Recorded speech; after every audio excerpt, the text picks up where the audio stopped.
오늘은 미키 17 해서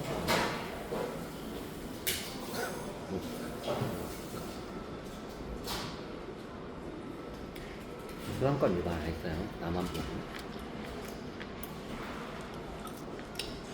쌤이 다르구나. 어저께 봤나? 어저께 봤구나. 오늘이 3일절. 3월 1일. 오늘 3월 1일 3일절. 3월 1일 3일절. 유한숙 누나가 만세운동 맞죠? 유한숙 누나가 알겠다.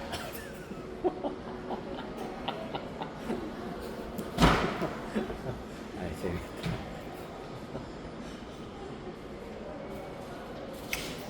3일째로고 미키 17호고 관계성 있나요? 관계성이 굉장히 있죠.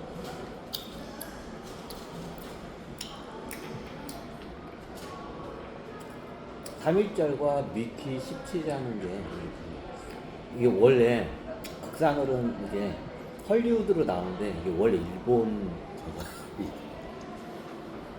지구에서 지구 시내 아니야. 딴 데도 일본 같은 거 그렇고 다른 행사에 예전에 다른 행사에 있었던 그 굉장히 이례적인 사례입니다.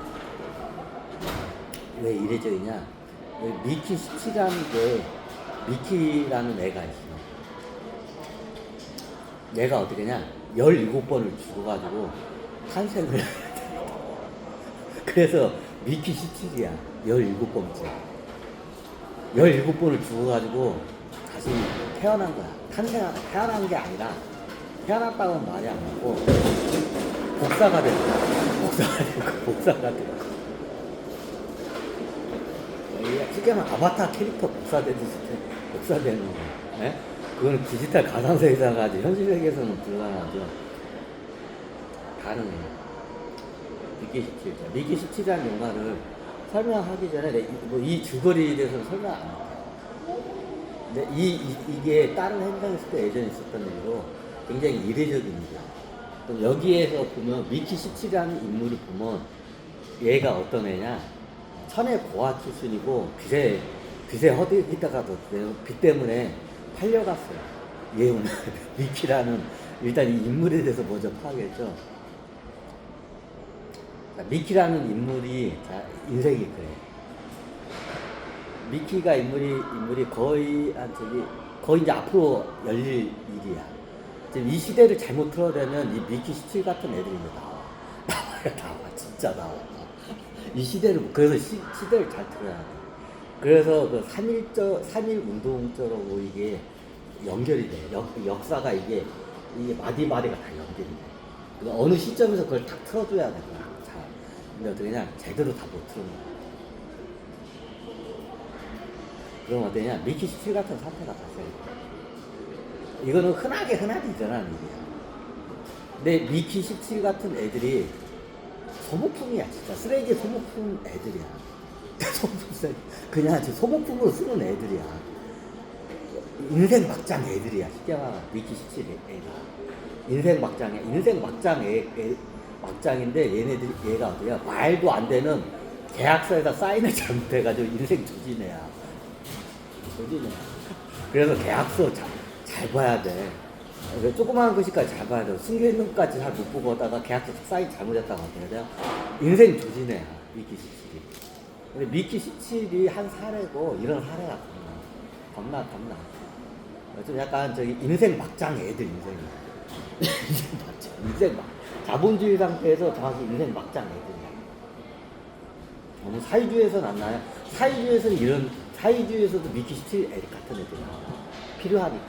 근데 어떻게 영웅으로 대접을 받아. 사회주의에서. 근데 자본주의에서는 어떻게 하냐. 그냥 개쓰레기 취급하는 인생 막장이야. 그러니까 미키 17을 아직 보신 분이 거의 없을 거야. 개봉을 어저께 했을 거야. 어저께인가 그저께인가 얼마 안 돼.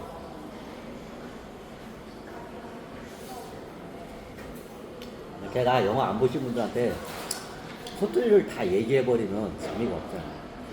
중요한 역사적인 키워드만 딱딱딱 몇 개 찝어봐.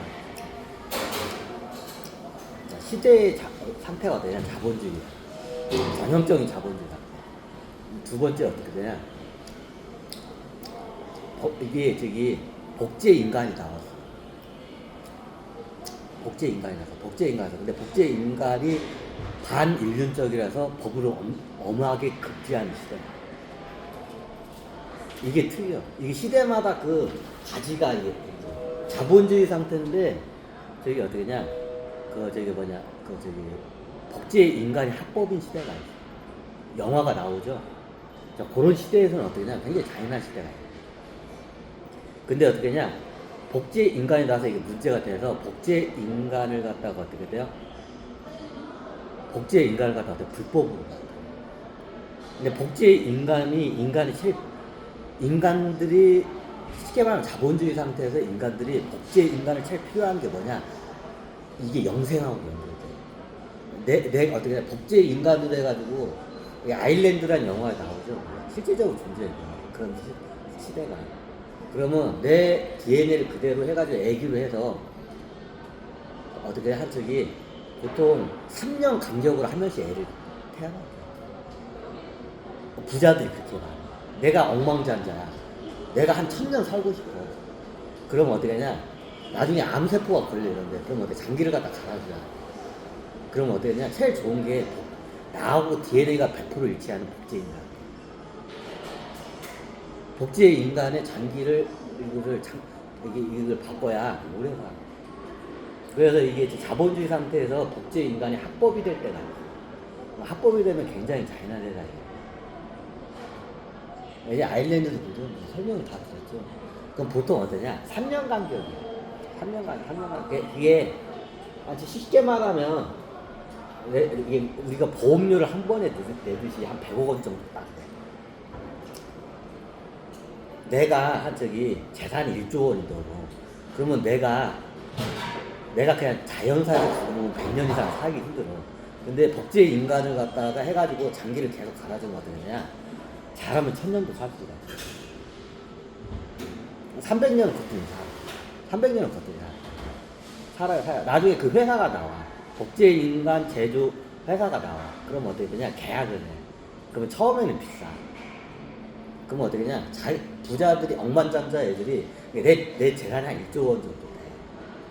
그러면 100억 원 정도는 내 생명 연장하는데 안 아프고. 그러면 어떻게 되냐? 보험요법으로 해가지고 그 상품이 나와. 상품이 나와. 저기 어떻게 영생 프로젝트 상품이 나와. 그 예전에 황우석 박사가 그거 하려고 하다가 교황청에서 이렇게 됐어. 내가 얘기했죠. 황우석 박사가 그 회사 탈락을 했어. 우리나라에. 주기세포 해가지고. 근데 주기세포가 아니야. 복제 인간 공장을 만들라 했어. 황우석 박사. 저 콩고강 일대에서 애기 공장 이미 만들었어요. 그래서 내가 교황청에서 어떻게 돼요? 다 거기에 다 연구원도 잡아가지고 그냥 돼지 그냥 이게 가축 토막 내듯이 다 토막해서 다 죽여버렸어. 이제 다 설명드렸죠. 그거 몇 번 그 시도를 했어. 인간 아일랜드처럼 복제 인간 공장을 갖다가 이런 바이오 회사나 제약 회사들이 시도를 했었어. 이번 시대도 했었어요. 어떻게 되냐? 그 황우석 박사를 갖다 그 연구원들 갖다 토막을 내면서 잔인하게 죽이는 그 비디오를 찍어놨어. 그걸 보내. 니들 그 회사 만들면 이렇게 만들겠다 교황청에서. 그러니까 다들 포기를 한 거야. 그래서 안 나온 거야. 그러면 이게 국제법상으로는 복제 인간이 불법이야. 근데 지금 현재는 국제법은 그렇게 만들어도 각각 나라의 그 법이, 쉽게 말하면 미국도 주마다 법이 틀려. 국가마다 법을 해가지고 그걸 갖다가 이제 이명박 대통령 때 그걸 갖다가 통과를 시키려고 했었어요. 이명박 대통령 통과시키려고 했어. 그것 때문에 대한민국 망할 뻔했어. 나중에 교황청에서 이명박 정부한테 어떻게 그 황우석 박사 그거 다 이거 토막 낸 거 다 보여줘. 그러니까 나중에 이명박 대통령이 빡친 거야. 어떻게 우리의 그 황우석 박사, 우리의 영웅 황우석 박사 어떻게 이렇게 죽였냐고. 그래서 그냥 교황청을 상대로 어떻게 그냥 선전포고를 했어. 선전포고했어. 내가 이명박 대통령 때 대한민국이 3번 망할 고비를 딱 넘어. 그러니까 이명박 대통령 양반 쥐새끼 짓을 좀 했어. 이거 저도 모르는 애들 대통령 잘못 누르면 달아가 많이. 서울시장 하는 거고 대한민국 대통령 하는 거고 격이 틀려. 이명박 정부 때 3번 망할 뻔했어. 그래가지고 전직 대통령들이 가가지고 그거 안 된다고 이렇게 말렸는데 필요 없다고 뚜껑 이 양반이 또 똘끼가 장난이 아니야. 똘끼가 장난 아니야. 똘끼가 장난이 아니야. 이명박 이 양반 장난이야. 그러니까 나중에 똘끼가 있는 대통령 둘이서 붙은 게 있어. 노무현 대통령하고 이명박 둘 다 똘끼가 장난이 아니야. 똘끼끼리 이게 붙여가지고 전직 대통령하고 현직 대통령 붙었는데 전직 대통령이 자빠져서 자살했어. 그때 노무현 대통령이 국가 기밀이기 때문에 말을 못해. 굉장히 예민한 거를 갖다 많이 건드려. 그리고 이게 노무현 대통령이 이명박 박사 다 전 대통령이야. 그러니까 이거 절대로 건들서는 안 되는 거 갖다가 얘가 막 건드는 거야. 막 건드려. 그거 겁나게 막.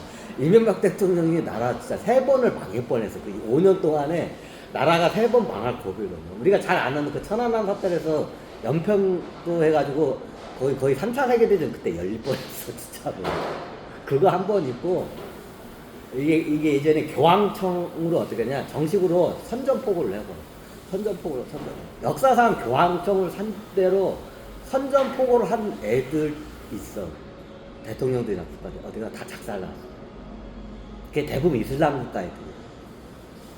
이제 후세인도 교황청을 상대로 선전포고를 했어요. 어디가 작살났어. 또 한 명 있어. 교황청을 선전포고 해가지고 작살 안 난 애들이 와서 다 작살났어. 오사만 빈 라덴도 어떠냐? 교황청을 상대로 선전포고해서 어디가 작살났어. 역사적으로. 근데 어떻게 이명박 대통령이 그 당시에 선전포고를 했어. 누구를 상대로? 교황청을 상대로 선전포고를 했어요. 이 미친놈이 그 당시에 전직 대통령 다 와가지고 말려. 안 됐다고. 그 당시에 어떠냐. 예전에 가만히 찌그러져서 있던 전두환 노태우 대통령까지도 와.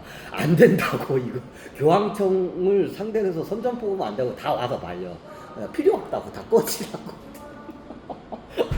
이명박이 진짜 그랬어.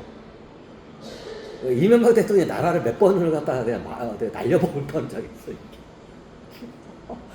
개념이 없어, 인간이.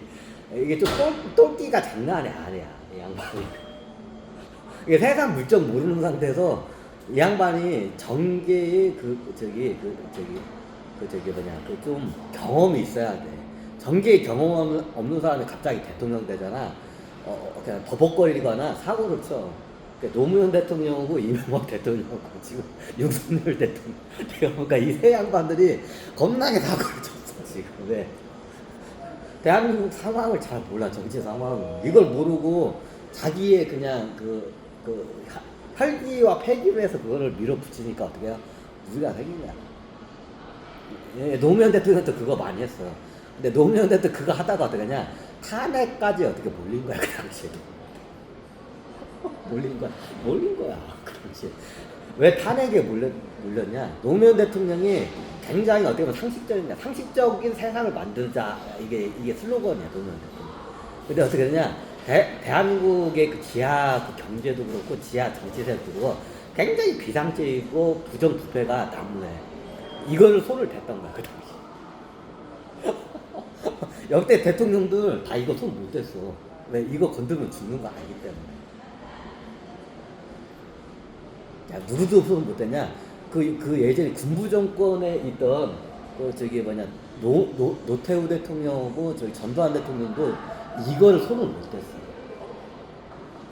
왜? 이거 건들면 자기 나 죽으니까. 근데 이걸 누가 건드렸냐? 노태우 대통령이 노무현 대통령이 건드린 거야. 그래서 그 당시에 막 탄핵에 몰리죠. 근데 전 국민이 와서 왜 탄핵을 하냐 해가지고 구사일생을 살아난 거야, 그 당시에 왜 그거였냐? 이게 예전에 내가 말했지만, 이게 지하 경제도구, 지하 정치에 별의별 게 많아요. 이걸 손 댔단 거야, 노무현 대통령. 그러면 전직 대통령도 그걸 몰랐냐? 다 알아. 대한민국 부주의야. 근데 그거를 건들면 어떻게 되냐? 내 목숨을 보존을 못하는 걸 다 알아. 노무현 대통령도 알아? 알아. 노무현 대통령 그거 건드렸을 때는 지 죽을 각오로 해서 건든다. 지 목숨줄 내놓고 그 당시에 건든다.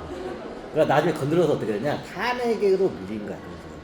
그 당시에 보면 국민들 입장에서 보면 왜 노무현 대통령이 뭘 잘못했길래 탄핵을 왜 당해야 하는지 다들 이해가 안 됐잖아요. 그래서 광화문 가서도 어떻게 해요? 탄핵 반대 집회 다 했잖아요. 자, 이게 그냥 다 밑에 그거지, 노무현 대통령이 그걸 건드려서. 지하 정치 세력들이 있어. 이걸 건드렸어. 건드려가지고 개혁했나요? 건들기만 해서 터치했다가 어떻게, 탄핵에서 날아갈 뻔 했잖아. 그러니까 그 뒤로 못 건드려. 크게 당했기 때문에 그 뒤로 못 건드려. 근데 대한민국 그런 게 있어. 대한민국이라는 게 굉장히 이게 다른 나라로 틀려. 굉장히 상황이 복잡해. 이게 어디보다 복잡하냐?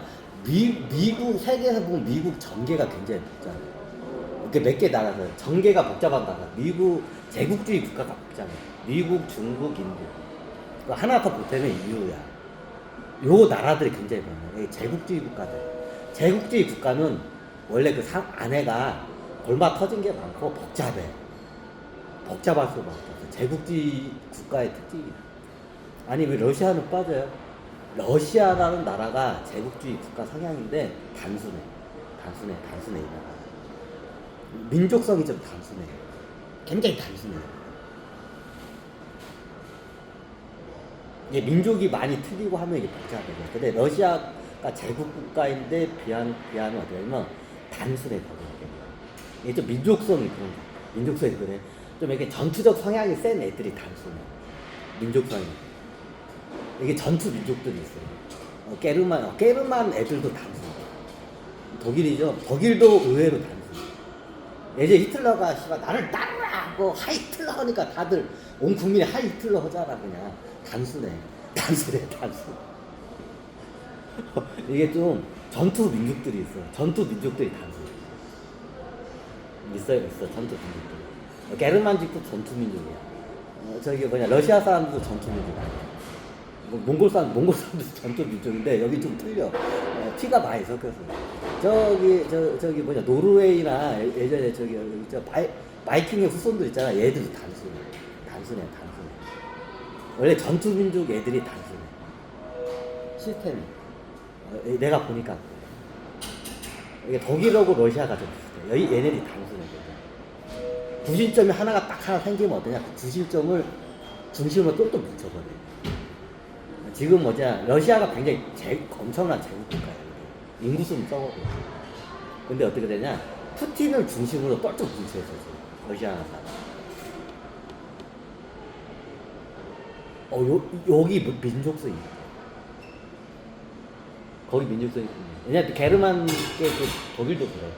이제 히틀러가 히틀러 하니까 전 국민들이 히틀러 해버리잖아. 그냥 다 같이. 한 사람을 중심으로 해서 그냥 뭉쳐버려. 이게 틀려. 민족성이 있지. 뭐다가 여기까지 왔나? 진짜 니키 17 얘기하다. 여보로 됐네.